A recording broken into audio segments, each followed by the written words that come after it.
Good morning, everybody. I had made a video a couple weeks ago, and I had a pretty good response to it, so I'm going to make another one. The first thing, apparently, you've got to put out there that I'm by no means a financial advisor or a financial expert in any stock purchases or plays that you make. You need to research it yourself. I'm here for entertainment and just to boost up fellow stockholders in this Mullen stock itself, not to advise you what you should or shouldn't do. So, saying all that, I just watched and listened to the video about financial journey with David Michery, which, to say the least, was actually encouraging. It was nice to hear David's thoughts on it all. And kudos to Financial Journey for getting an actual interview with him and getting him to actually talk after all this time. However, saying that, some of the stuff he spoke about was he's actually wrong on, which is he talked about Tesla being number one, and Tesla, nobody was ever going to compete with Tesla. I don't believe that. Tesla's got its own market share in a particular part of the market, and if you look around, Tesla's whole thing has been basically luxury cars, I suppose, and where Mullen is now more or less in the more commercial end of it. So I disagree. I think he can't be number one in that market share.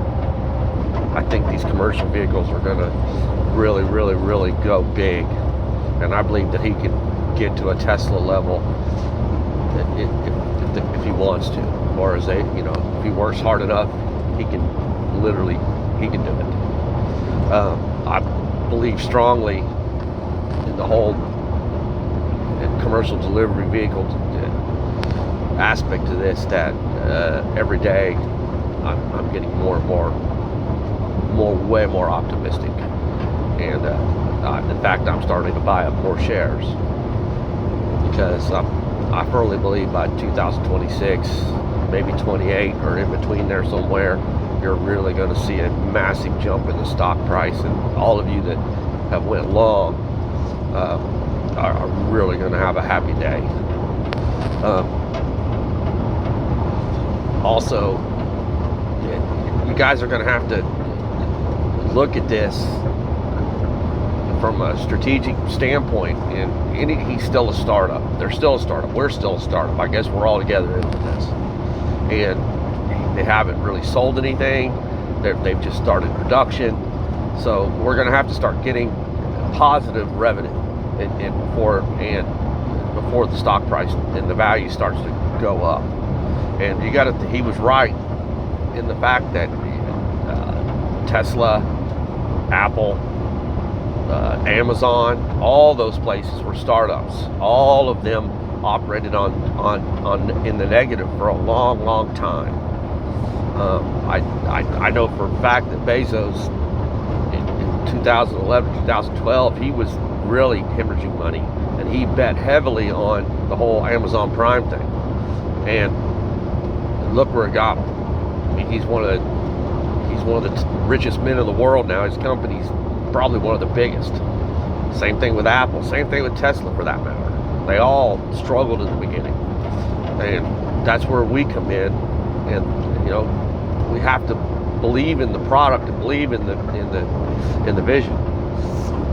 And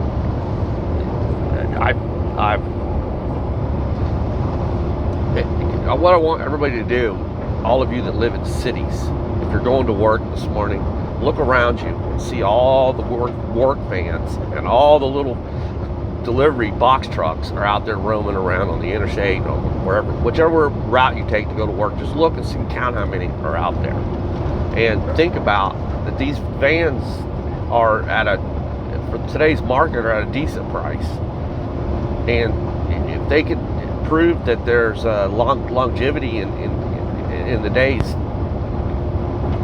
battery usage, how much money are these people going to save, and why wouldn't they buy them? I mean, if you own a plumbing company or an electric company or a irrigation company or a landscape company, or you're a carpenter or cabinet builder, you can name all kinds of industries out there that run around in these vans, work vans. I mean, why wouldn't you? For God's sakes. I mean, if you could get that thing to last all day, most of the day anyway, and take it home at night or take it back to the shop and put it on the charger next morning, come in. I mean, it all makes sense. I would. If I owned something like that, I'd sure as hell be thinking about these. I mean, it's apparent. I don't know what the repair cost is on operating them, but I don't think anybody knows that. But I mean, it can't be any worse than a gas vehicle.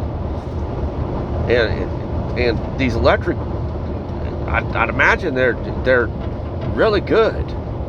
And I'll give you an example. I know this doesn't have much to do with vans, but I've always mowed my lawns with gas mowers for years. And gas mowers out where I live in the kind of out in the rural area, and I've got to cut through some brush and grass. Sometimes it's not a normal lawn. And gas mowers, they bob down. They're always the carbs are always getting clogged up. You're always fixing something. Well, I went out on a limb and I went down and bought one of those electric lawnmowers, and that thing has turned out. It's absolutely positively impressive. That thing cuts through stuff that a gas mower would absolutely stall on, and doesn't miss a lick. It just keeps on plugging. And I charge the battery, plug it in, fires right up, and it's quiet, and it cuts really good. In fact, it cuts so well that I went down and bought the chainsaw. And the chainsaw, as we well know, are always miserable sometimes to use because they're always, carbs and everything are always clogging up on them. Well, this thing cuts good. So I don't understand. I don't see why that the vehicle's not going to be just as good. Probably, I think electric is a better way to go, engine-wise and power-wise, than the gas all the way around. It's just the car part of it, the everyday car usage is a ways off from just going full-blown. Everybody has one. People just can't afford them right now, and the infrastructure to charge them, it just isn't there. However, on the commercial end of it, that's going to be a big thing. So that's all I'm trying to do is kind of encourage everybody to not lose hope. Not just look at the whole picture. I believe it's going to really, really, really, really take off. So, with all that, I hope everybody has a good day, and I hope maybe that makes everybody feel a little better. And I'll see you on the next piece.